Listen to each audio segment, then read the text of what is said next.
Welcome back, everyone, to FLIX IT YOURSELF. Now it's the summer, everyone is busy in and out of the house, and you have those screen doors.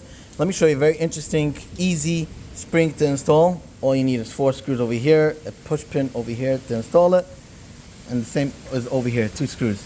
The way it works, very simple. You want to close it, you give a push to the door, it closes it by itself.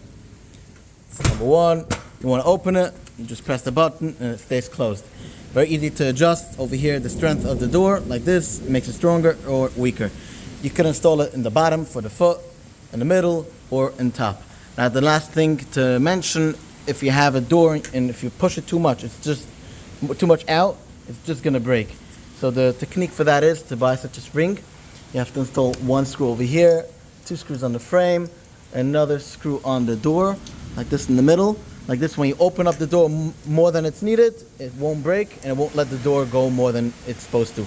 Thank you so much for watching and have a wonderful week.